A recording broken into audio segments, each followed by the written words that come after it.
Hello friends, welcome to our channel study career channel में आप सभी का स्वागत है। फ्रेंड्स, आप लोगों ने प्रीवियस वीडियो में देखा, हम लोगों ने भारत की महत्वपूर्ण प्राकृतिक वनस्पतियों के बारे में चर्चा की थी और वहाँ पे मिलने वाले विभिन्न प्रकार के पेड़ पौधों के बारे में भी चर्चा की थी। तो फ्रेंड्स, उसी को हम लोग आगे बढ़ाते हुए आज हम भारत के भूगोल में मृदा के बारे में चर्चा करेंगे। भारत में कौन कौन सी मृदा कहाँ कहाँ पाई जाती है, उसमें क्या क्या खासियत होती है, उसके बारे में आज हम लोग चर्चा करने जा रहे हैं। ओके फ्रेंड्स, तो चलिए स्टार्ट करते हैं। फ्रेंड्स, जैसे अपन देखें कि जो मृदा होती है, मृदा मतलब होता क्या है फ्रेंड्स, तो जो अर्थ का क्रस्ट होता है, जो अर्थ का सरफेस होता है, जो पृथ्वी का पृष्ठ की बात करें, ऊपर का हिस्सा होता है, उसकी जो ऊपरी परत पर, पृष्ठ पर, जो अर्थ के क्रस्ट के सरफेस के ऊपरी परत पर असंगठित दानेदार कणों, जो असंगठित होते हैं, मतलब इधर उधर एक संगठन पर नहीं होते, इधर उधर फैले होते हैं, बिखरे होते हैं, वो दानेदार कणों का जो एक पूरा आवरण बन जाता है, एक पूरा जो आवरण बन जाता है, उसे अपन कहते हैं मृदा। क्या कहते हैं फ्रेंड्स? मृदा। मतलब पृथ्वी के पृष्ठ की ऊपरी परत पर असंगठित दानेदार कणों के आवरण वाली पतली परत को अपन मृदा कहते हैं। क्या कहते हैं? मृदा। ओके फ्रेंड्स, अब इसकी बात कर ले, अपन इसकी उत्पत्ति की बात कर ले। तो मृदा शब्द की उत्पत्ति कहाँ से हुई है? ये लैटिन भाषा शब्द से हुई है। लैटिन भाषा शब्द क्या? सोलम से हुई है। किससे हुई है फ्रेंड्स? सोलम। सोलम, जिसका अर्थ होता है फर्श। क्या होता है सोलम का अर्थ? फर्श। तो जो मृदा की उत्पत्ति हुई है वो किससे हुई है? लैटिन भाषा शब्द से हुई है, सोलम, जिसका अर्थ होता है फर्श। तो अगर अपन बात कर ले, जो मिट्टी है, मिट्टी में अनेक प्रकार के क्या पाए जाते हैं? खनिज पाए जाते हैं, मिनरल्स, जिसकी अपन बात करें, अनेक प्रकार के खनिज, पौधे और जीव जंतुओं के अवशेष, इन सब मिलकर ही मिट्टी का निर्माण होता है।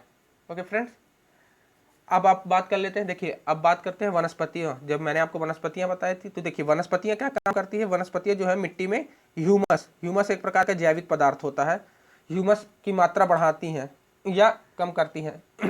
जहाँ ज़्यादा वनस्पतियां होंगी वहाँ मात्रा ज़्यादा होगी ह्यूमस की।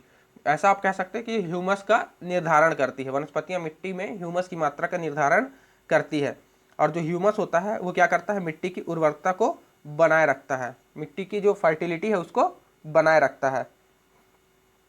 देखिए, जो मृदा निर्माण की जो प्रक्रिया होती है उसे क्या कहा जाता है? मृदा जनन। मृदा जनन। आपसे क्वेश्चन पूछ सकता है मृदा जनन या पीडोजेनेसिस। क्या? पेडोजेनेसिस। पेडोजेनेसिस ये क्या है? आपसे पूछेगा पेडोजेनेसिस क्या है, तो आप कह सकते हैं मृदा निर्माण की जो प्रक्रिया होती है उसे अपन कहते हैं पेडोजेनेसिस। क्या कहते हैं फ्रेंड्स? पेडोजेनेसिस। ओके। और जो मृदा निर्माण की प्रक्रिया है वो तो एक दिन में होती नहीं है, वो निरंतर चलने वाली प्रक्रिया है और बहुत साल लगते हैं मिट्टी बनने को। ओके फ्रेंड्स, तो ये बात हो गई मृदा की।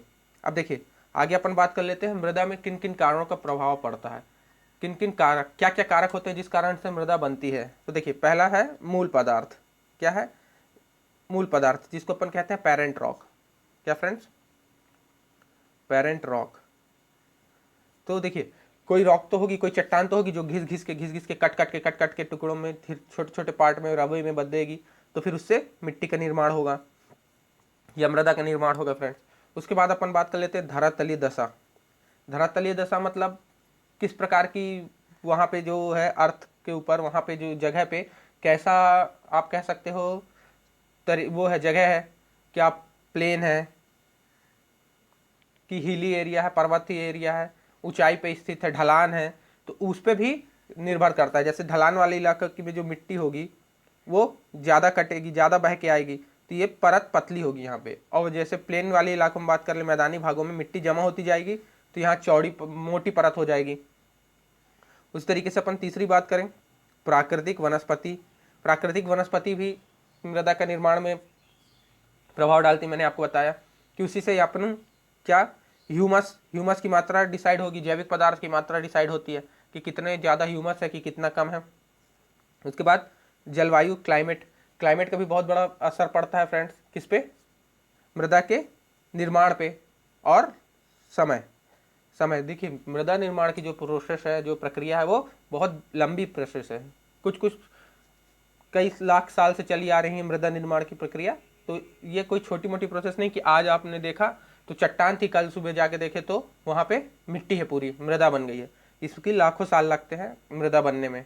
ओके फ्रेंड्स, अब अपन बात कर लेते हैं मृदा के प्रकार। जो मिट्टियों का विभाजन है, भारत में किस किस प्रकार की मृदा पाई जाती है।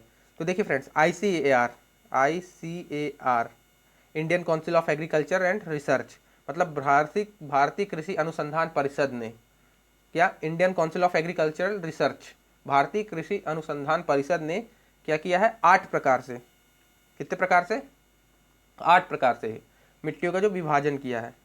कितने प्रकार, 8 प्रकार से। ओके फ्रेंड्स, तो ये कौन कौन सी हैं, देखिए पहली है जलोढ़ मिट्टी।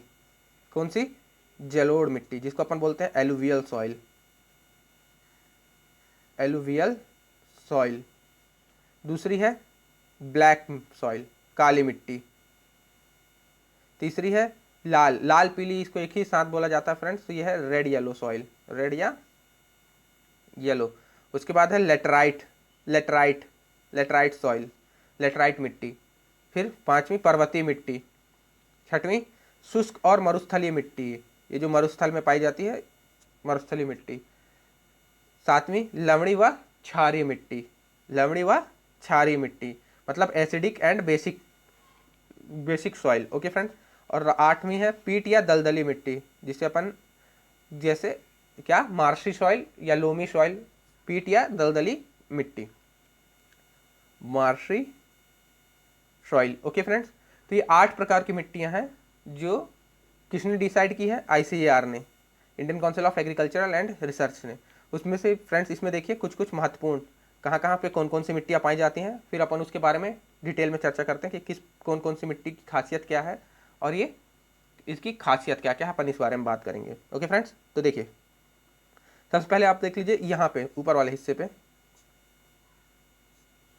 ये वाले भाग में, यहाँ पे क्या है, पर्वत है। भारत की बात करें, ये नेपाल है, ये भूटान है। ओके, तो देखिए इस इलाके पे क्या पाई जाएगी, पर्वतीय मिट्टी है। कहाँ पास, ये देखिए ये हिमालय पर्वत है, यहाँ पे इस जगह पे लगभग पर्वतीय मिट्टी पाई जाएगी। कौन सी मिट्टी, पर्वतीय। देखिए फिर उसके बाद ये पूरा गंगा का मैदान है, ये यहाँ पूरा, ये देखिए इस जगह पे क्या पाई जाएगी, जलोढ़ मिट्टी। कौन सी, एलुवियल सॉइल। ये पूरे यहाँ पास, ये जहाँ पे फ्रेंड्स नदियाँ होंगी, नदियाँ अपने साथ जो बहा के लाएंगी रेताएं मिट्टी, वो होगी क्या, जलोढ़ मिट्टी। Okay friend. फिर उसके बाद अपन बात कर लें, ये वाले जो हिस्सा है, ये लाल मिट्टी है। कौन सी है, लाल पीली मिट्टी यहाँ पास पाई जाएगी। काली मिट्टी का इलाका ये है फ्रेंड्स, ये पूरा दक्कन का पठार है, ये पूरा काली मिट्टी का इलाका है, ये है काली मिट्टी का। ये देखिए फ्रेंड्स, ये जो है, ये जो डार्क ब्लैक पे है, ये है लेटराइट मिट्टी। क्या है फ्रेंड्स, लेटराइट मिट्टी। और ये बलुई मिट्टी, मतलब जिसमें रेत ज़्यादा होती है, मतलब शुष्क मिट्टी, शुष्क या मरुस्थलीय मिट्टी। कौन सी, ये। तो इस तरीके से फ्रेंड क्या होती है, मिट्टियों का विभाजन है, कहाँ कहाँ पे कौन कौन सी मिट्टी पाई जाती है फ्रेंड। ओके फ्रेंड्स, तो चलिए अपन एक एक करके बात कर लेते हैं। तो सबसे पहले हम लोग बात करते हैं फ्रेंड्स, किसकी, जलोढ़ मिट्टी की। किसकी बात करते हैं फ्रेंड्स, सबसे पहले अपन जलोढ़ मिट्टी की, जलोढ़ मृदा की बात करते हैं अपन, जिसे अपन एलुवियल सॉइल भी बोलते हैं, एलुवियल सॉइल। तो देखिए फ्रेंड्स, इसका जो क्षेत्र है, ये लगभग कितने क्षेत्रों में फैली है, ये भारत के लगभग 43% क्षेत्रों में फैली हुई है। कितने पे, 43% क्षेत्रों में। मतलब सबसे ज़्यादा कौन सी मिट्टी पाई जाती है, तो एलुवियल सॉइल, मतलब जलोढ़ मिट्टी पाई जाती है। लगभग कितने, 15 लाख किलोमीटर स्क्वायर पे फैली हुई है। कितने, 15 लाख वर्ग किलोमीटर क्षेत्र पे फैली हुई है। ओके फ्रेंड्स, तो ये कहाँ से कहाँ तक, तो ये आप देखिए, ये यहाँ से, ये पंजाब, हरियाणा, पंजाब से लेके पूरा असम के इलाकों तक। ये देखिए, ये यहाँ से देखिए, हरियाणा पंजाब से लेके ये पूरा कहाँ तक, ये असम तक, ये इस पूरे भाग में फैली हुई है। कहाँ कहाँ, हरियाणा पंजाब से लेके पूरे असम तक, ये पूरे मैदानी भाग में फैली हुई है। और इसके साथ साथ कहाँ, नर्मदा, इधर पे थोड़ा सी, ये देखिए, ये नर्मदा वाले भाग में, ये यहाँ नर्मदा तापी है, बह के आती, मैंने आपको बताया था, नर्मदा, तापी, महानदी, गोदावरी, इधर ये महानदी वाला इलाका है, ये इधर गोदावरी, कृष्णा, कावेरी, इस नदी घाटियाँ जो भी हैं इस पे पाई जाती है फ्रेंड्स। तो नदियों के आसपास कौन सी मिट्टी पाई जाती है,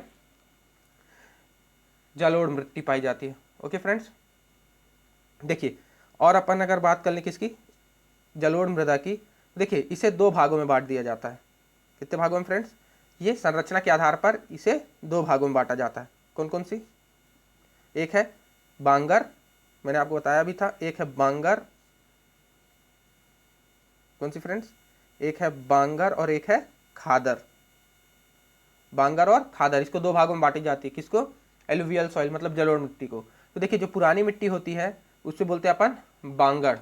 किसे कहते हैं? उससे जो पुरानी वाली जो जलोढ़ मृदा होती है उसे अपन क्या कहते हैं? बांगर कहते हैं। इसमें कंकड़ और कैल्शियम कार्बोनेट भी होता है। कंकड़ और कैल्शियम कार्बोनेट पाया जाता है, कैल्शियम कार्बोनेट। ओके फ्रेंड्स, तो इसका जो रंग होता है, अपन बात कर ले, जो बांगर सॉइल होती है, जो बांगर मिट्टी होती है, इसका रंग होता है ब्राउन, भूरा। कैसा रंग होता है? भूरा रंग होता है। ओके फ्रेंड्स, अब देखिए इसका जो, देखिए जो बांगर मिट्टी है वो क्या होता है, जो नदी का जो बाढ़ तक का इलाका होता है, बाढ़ वाला इलाका होता है, वहाँ तक ये इसका विस्तार होता है। क्यों फ्रेंड्स? जब नदी हाई अपने फुल उसमें होती है, बाढ़ वाले ही पूरे फुल उसमें बहती है, फुल कैपेसिटी के साथ, फुल क्षमता के साथ, तो यहाँ तक बाढ़ वाले इलाके तक चली जाती है। तो मिट्टी यहाँ आके जमा होती जाती है, यहाँ आके जमा होती जाती है, जो पुरानी होती जाती है, पुरानी होती जाती है, तो ये बांगर मिट्टी कहलाती है। और यहाँ पे जो आती है, हर बार नदी नई मिट्टी लाती है, तो यह है क्या? खादर सॉइल। ओके फ्रेंड, तो देखिए इसका जो जो विस्तार है कहाँ तक? बाढ़ तक के इलाकों पे भी पाया जाता है। ओके फ्रेंड्स, तो देखिए जब इसको अपन बात करें बांगर मिट्टी की, इसको अगर उर्वर बनाए रखना है, क्या बनाए रखना है? उर्वर की, इस पर फर्टिलिटी बनी रहे, इस पर उपज होती रहे, तो इसमें हमें क्या क्या डालना पड़ता है? भारी मात्रा में उर्वरकों का प्रयोग किया जाता है। क्या? भारी मात्रा में उर्वरक का प्रयोग करना पड़ता है। ओके, अब अपन बात कर लेते हैं खादर मिट्टी की। तो देखिए खादर की बात करें, अभी तो ये तो हो गई बात बांगर की, अब खादर की बात करते हैं अपन। किसकी? खादर मिट्टी की बात कर लेते हैं। तो देखिए नवीन जो जलोढ़ मिट्टी होती है, मैंने आपको बताया ना, पुरानी जो जलोढ़ मिट्टी उसे अपन बांगर कहते हैं, और नवीन जलोढ़ मिट्टी को अपन क्या कहते हैं? खादर कहते हैं। क्या कहते हैं? खादर। देखिए जो ये, देखिए क्या बताया था मैंने आपको, जो बांगर होती है वो जमा होती जाती हैं, जमा होती जाती हैं, और लेकिन जो खादर होती है ये हर साल नदी द्वारा लाई जाती है, नई मिट्टियाँ होती हैं, नई मिट्टी होती हैं। ओके फ्रेंड, ये अधिक उपजाऊ होती हैं। किससे? बांगर की अपेक्षा ये अधिक उपजाऊ होती हैं। कौन सी? खादर। क्या होती है? अधिक उपजाऊ होती है फ्रेंड। ओके, और इसमें क्या किस किस की मात्रा होती है? अधिकता होती है। देखिए इसमें पोटास, फॉस्फोरिक अम्ल, चूना व कार्बोनिक तत्वों की प्रचुरता होती है। किसकी किसकी? पोटास, फॉस्फोरिक अम्ल, चूना व कार्बोनिक तत्वों की प्रचुरता होती है, मतलब अधिकता होती है। लेकिन इसमें किसकी? नाइट्रोजन और ह्यूमस की कमी पाई जाती है। किसकी? नाइट्रोजन और ह्यूमस की क्या पाई जाती है? कमी पाई जाती है। ओके फ्रेंड्स, तो ये मिट्टी किसके किसके लिए, किस किस के काम आती है, मतलब किस किस की खेती के लिए अच्छी है? ये गेहूं है, धान है, क्या फ्रेंड्स? गेहूं, वीट, पैडी, पैडी माने धान, वीट, धान, गन्ना, दलहन, तिलहन, सभी के लिए बहुत ही अच्छी होती है ये। क्या क्या? गेहूं, धान, गन्ना, तिलहन, दलहन, सभी के लिए ये बहुत ही अच्छी मिट्टी होती है। कौन सी? जलोढ़ मिट्टी, वो भी नवीन alluvial soil, new alluvial soil, जिसे अपन खादर कहते हैं। फिर अपन इसके बाद बात करते हैं, अब देखिए दूसरी बात करते हैं अपन काली मिट्टी की। किसकी? काली मिट्टी की बात करते हैं अपन। ओके फ्रेंड, तो अपन बात कर लें अब ब्लैक सॉइल की। ब्लैक सॉइल, तो अपन इसकी बात करें तो देखिए इसका निर्माण कहाँ कैसे हुआ भारत में? इसका जो निर्माण हुआ है, जो ज्वालामुखी विस्फोट हुआ था, ज्वालामुखी विस्फोट से निकलने वाले लावा, जो बेसाल्टिक लावा था, मैंने आपको बताया था बेसाल्टिक लावा, उसके ठंडा होने से क्या बना? ठंडा होने से बेसाल्टिक चट्टानें बन गई। क्या बन गई? बेसाल्टिक रॉक बनी, बेसाल्टिक रॉक बनी। और फिर उसका जो क्या हुआ? अपक्षय और अपरदन से जो भी मिट्टी बनी उससे क्या बनी? ब्लैक सॉइल बनी, काली मिट्टी बनी। किससे? बेसाल्टिक चट्टानों के अपक्षय और अपरदन से बनी, इसलिए इसे अपन लावा मिट्टी भी कहते हैं। क्या कहते हैं? इस मिट्टी को, काली मिट्टी को अपन लावा मिट्टी भी कहते हैं। क्या कहते हैं? लावा मिट्टी। लावा मिट्टी क्यों? क्योंकि ये लावा से बनी है। ओके, देखिए ब्लैक है तो नाम भी किसका है? क्या रंग कैसा होगा? काला होगा। देखिए ये मिट्टी कपास की खेती के लिए बहुत उपयुक्त होती है, बहुत अच्छी होती है। किसके लिए? कपास की खेती के लिए। कपास की खेती के लिए बहुत उपयुक्त होती है, जिस कारण से इसे कपासी मिट्टी भी कहते हैं। कपासी मिट्टी, इसे रेगुर भी कहते हैं। रेगुर, क्या फ्रेंड्स? रेगुर मिट्टी भी कहा जाता है। किसे? काली मिट्टी को। अभी कहाँ कहाँ पाई जाती है फ्रेंड्स? तब देखिए, ये है आपकी ब्लैक सॉइल का इलाका।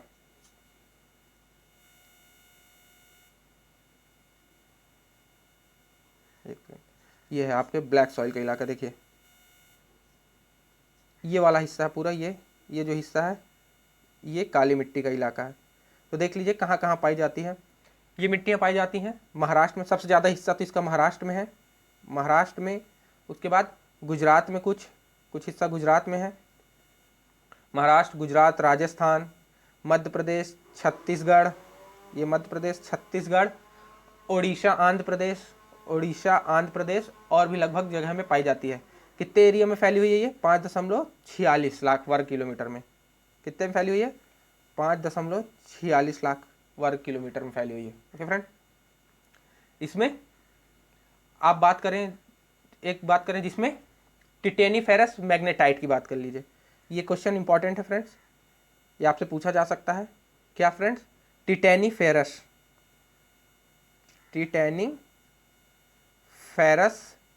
मैग्नेटाइट,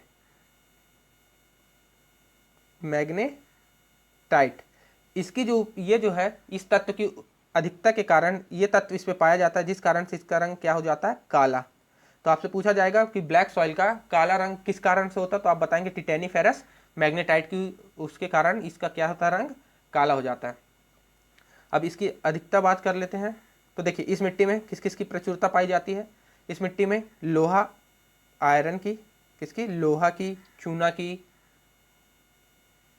एल्यूमिनियम की, कैल्शियम की और मैग्नीशियम कार्बोनेट की। एल्यूमिनियम, कैल्शियम और मैग्नीशियम कार्बोनेट की प्रचुरता पाई जाती है। और इस पे देखिए नाइट्रोजन, पोटास और फास्फोरस की कमी पाई जाती है। किसकी? नाइट्रोजन। ये प्रचुरता किसकी पाई जाती है? लोहे की, चूना की, एल्यूमिनियम, कैल्शियम और मैग्नीशियम कार्बोनेट की प्रचुरता पाई जाती है। और कमी किसकी पाई जाती है? कमी पाई जाती है नाइट्रोजन की, पोटास की, फास्फोरस की और कार्बनिक तत्व की, जिसे कार्बनिक तत्वों की कमी पाई जाती है। ओके फ्रेंड्स, किसमें? इस ब्लैक सॉइल में। देखिए ये क्या होता है, इसकी कुछ विशेषताएं होती हैं, अपन बात कर लेते हैं। जब ये गीली होती है, क्या होती है फ्रेंड्स? जब ये वेट होती है, सॉइल गीली होती है तो कैसी हो जाती है? चिपचिपी हो जाती है। कैसी हो जाती है? चिपचिपी हो जाती है गीली होने पे। और जैसे सूखती है, ये ड्राई होती है, तो इसमें क्या हो जाती है? दरार पड़ जाती है। क्या पड़ जाती है? दरार पड़ जाती है। तो इस कारण से इसे स्वतः जुताई वाली मिट्टी भी कहा जाता है। मतलब इसमें अपने आप जुताई हो जाती है। जैसे गीली हुई तो चिपचिप हो गई और सूखी तो पूरी दरारें पड़ जाती हैं, क्रैक्स आ जाते हैं, इसलिए इसे स्वतः जुताई वाली मिट्टी भी कहा जाता है। और इस मिट्टी की बात करें, इसमें जो नमी धारण करने की क्षमता होती है वो बहुत अधिक होती है। क्या होती है? बहुत अधिक होती है नमी धारण करने की क्षमता। ओके, जिस कारण से इसे ड्राई फार्मिंग के लिए, शुष्क कृषि के लिए भी इसे बहुत अधिक उपयोगी माना जाता है। ड्राई फार्मिंग के लिए भी बहुत उपयुक्त मानी जाती है मिट्टी। देखिए इसमें किस किस चीज़ की अपन खेती कर सकते हैं? तो इसमें कपास मैंने आपको बताया, कपास की, मोटे अनाज की, तिलहन की, देखिए और खट्टे फलों की और अनेक प्रकार की अपन इसमें क्या किए जा सकते हैं? खेती कर सकते हैं। सबसे उपयुक्त तो कपास की खेती की जाती है। ओके फ्रेंड्स, और एक बात इस पर याद रखिए, ये देखिए इसका निर्माण दक्कन ट्रैप से हुआ है, मैंने आपको बताया था, दक्कन ट्रैप से इसका निर्माण हुआ है। तो इसे दक्कन ट्रैप द्वारा बनी हुई मिट्टी भी कहा जाता है, इसे ब्लैक सॉइल को। अब उसके बाद अपन बात कर लेते हैं किसकी? रेड सॉइल की। किसकी बात कर ले अपन फ्रेंड्स? लाल मिट्टी की।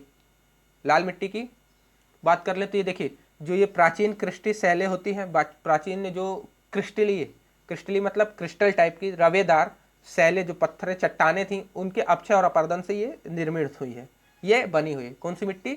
लाल मिट्टी। क्रिस्टल रॉक से, क्रिस्टलाइन रॉक से ये बनी है। उनका जब अपक्षय और अपर्दन हुआ उससे ये मिट्टी बनी है। देखिए इसका जो रेड कलर होता है, लाल रंग होता है, वो किसकी अधिकता के कारण होता है? लौह ऑक्साइड, आयरन ऑक्साइड की। किसकी अधिकता के कारण इसका कलर लाल होता है? आयरन ऑक्साइड की अधिकता के कारण इसका कलर लाल होता है। लेकिन जब इस पर जल आ जाता है, इस पर पानी के बाद आप इसके देखेंगे, जब इसमें पानी पड़ता है, पानी के उसके देखेंगे तो ये येलो कलर की लगभग दिखने लगती है।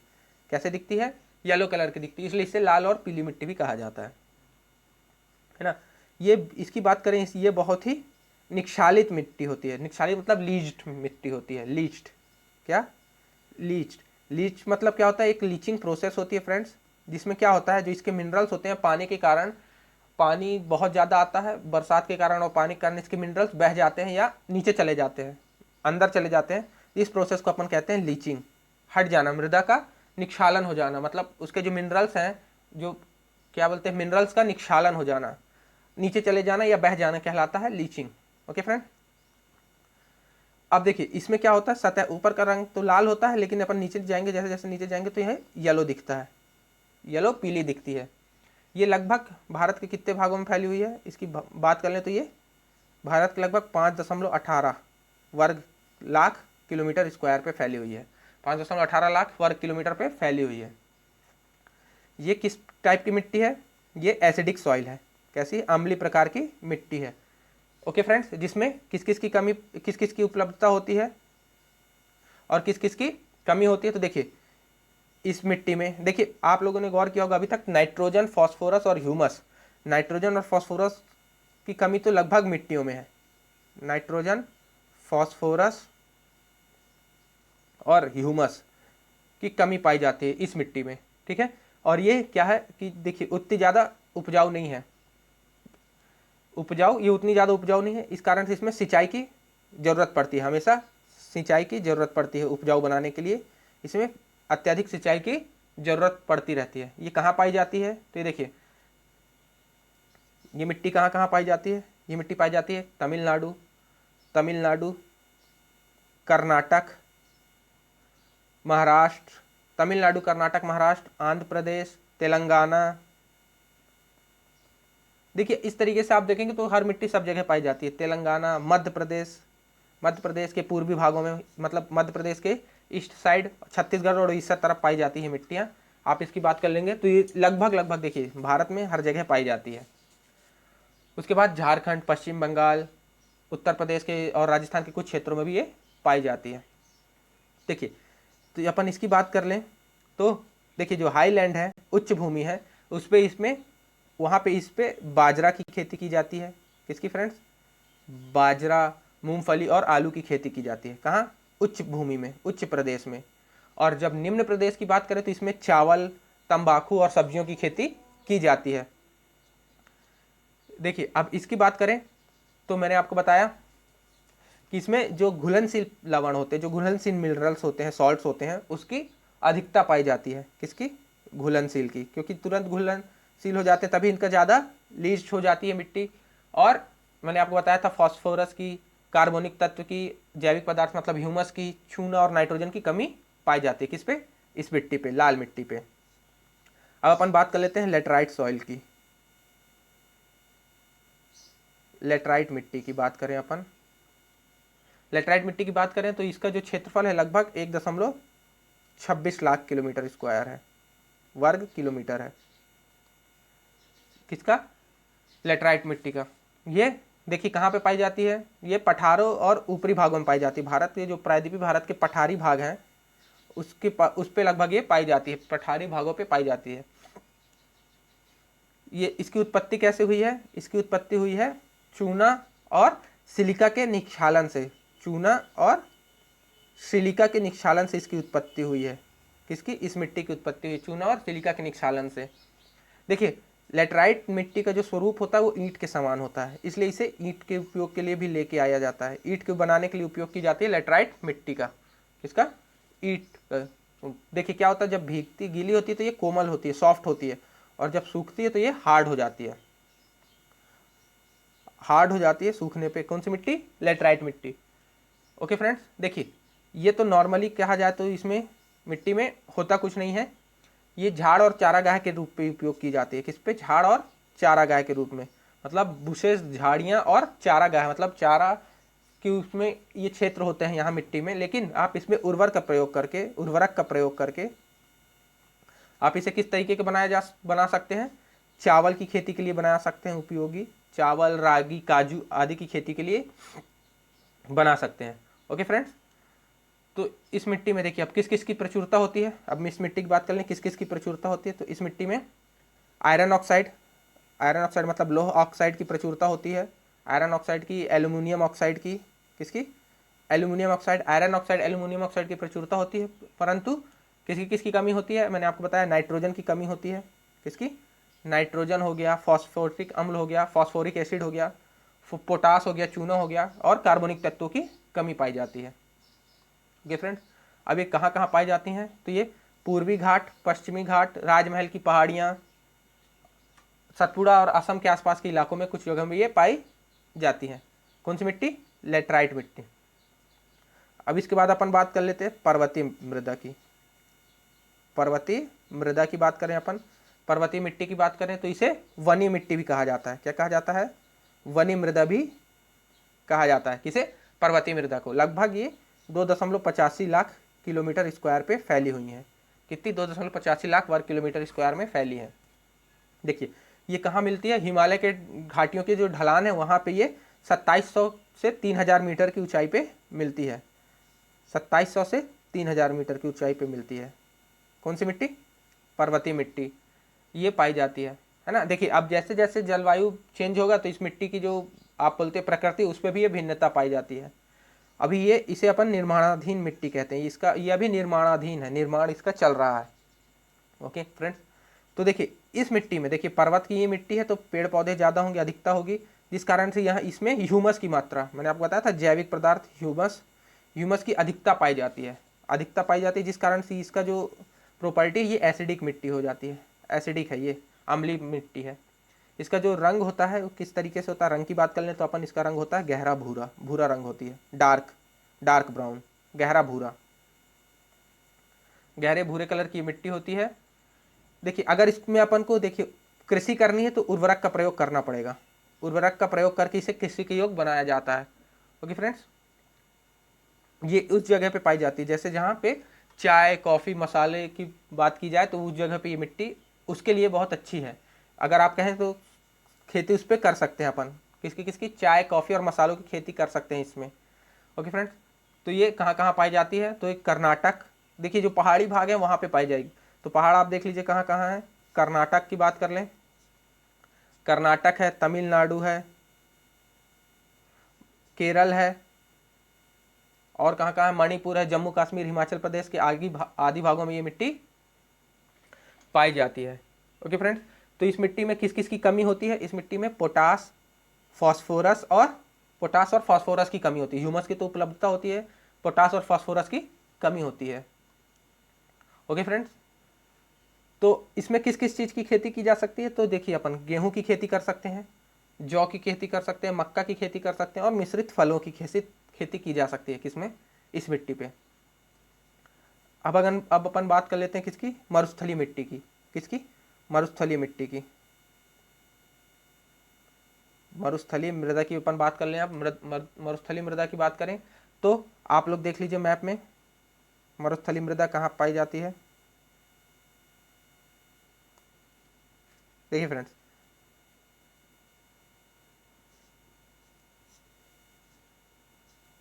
ये देखिए ये वाले भाग है, ये वाला जो भाग है ये है मरुस्थलीय मिट्टी का। तो आपको पता ही भारत में मरुस्थल कहाँ है, तो उसमें उस हिसाब से आप देख लीजिए मरुस्थलीय मिट्टी कहाँ पाई जाएगी, राजस्थान गुजरात में। ओके फ्रेंड्स, तो मरुस्थलीय मिट्टी की बात करें तो ये कहाँ पाई जाती है, राजस्थान और गुजरात के इलाकों में पाई जाती है, कुछ हरियाणा के भागों में पाई जाती है। ओके फ्रेंड्स, तो टोटल कितनी है, लगभग 1.42 लाख किलोमीटर स्क्वायर पे ये फैली हुई है।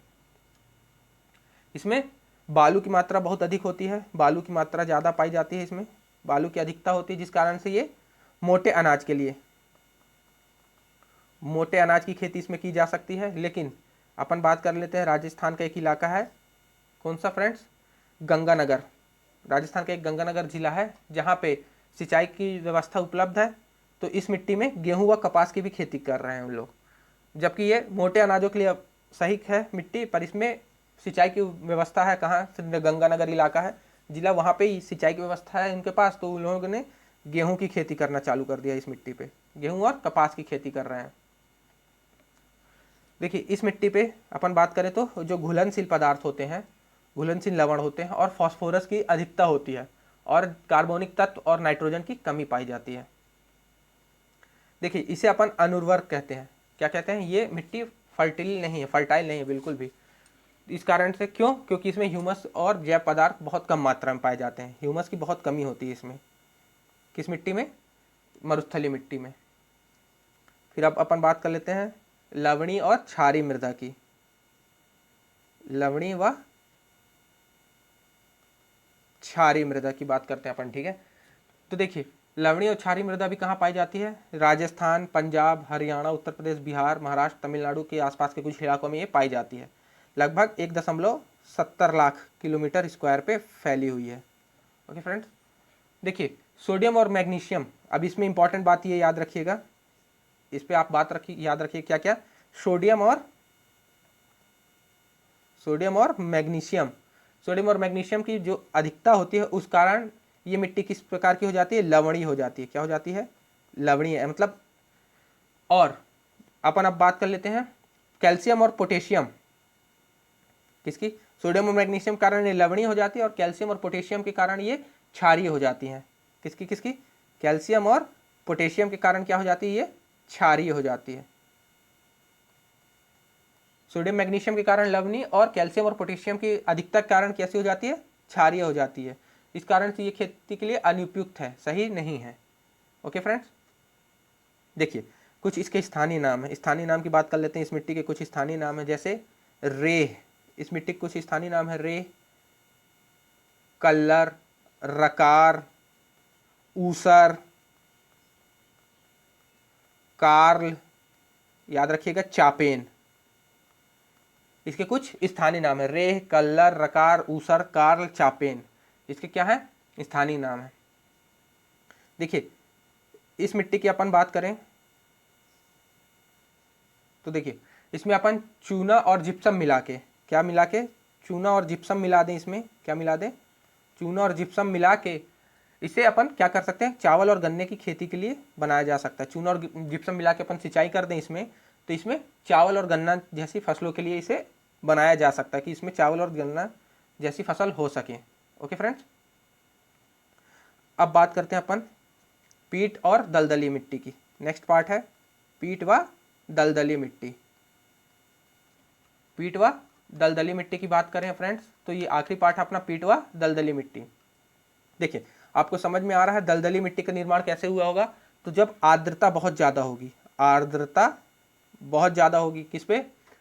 जहाँ भी है, जैसे आपकी आर्द्रता जहाँ जहाँ होगी, मतलब कोस्ट लाइन इलाकों की बात कर लीजिए, आप तटीय वाले भागों की बात कर लीजिए, तो वहाँ पे ये मिट्टी पाई जाएगी। तो आर्द्रता बहुत ज़्यादा होगी, जहाँ पे क्षेत्र हमेशा जलमग्न होंगे, जलमग्न क्षेत्रों में ये पाई जाएगी, जलमग्न क्षेत्रों में और तटीय प्रदेशों में ये पाई जाएगी। ओके फ्रेंड्स, इसमें भी देखिए क्या है, इसमें भी घुलनशील लवणों की जो होती है वो प्रचुरता होती है, परंतु फास्फोरस और पोटास का अभाव होता है। फास्फोरस और पोटास का अभाव होता है। देखिए फ्रेंड्स, इसमें ह्यूमस का अभाव नहीं होता, क्योंकि यहाँ बहुत सारे खेत पेड़ रहते हैं जिससे पत्ते गिरते हैं तो ह्यूमस मिलती रहती है। तो किस किस की अभाव होता है? फास्फोरस और पोटास का अभाव होता है। खेती नहीं की जा सकती फ्रेंड्स, क्योंकि ये हमेशा जलमग्न होती है, इसमें खेती नहीं की जा सकती। कह सकते हैं चावल की खेती हो सकती है, क्योंकि चावल के लिए भी जलमग्न इलाका चाहिए होता है, तो चावल की खेती आप इस पर कर सकते हैं, लेकिन और भी चीज़ के लिए खेती नहीं की जा सकती इस पर। ओके फ्रेंड, तो देखिए अब इसमें क्या है, फेरस आयन की बात करें अपन, इसमें फेरस आयन मतलब आयरन का फेरस आयन जो होता है, फेरस आयन की जो अधिकता होती है उसके कारण इसका रंग जो है वो थोड़ा नीला नीला होता है। क्या हो जाता है? नीला होता है।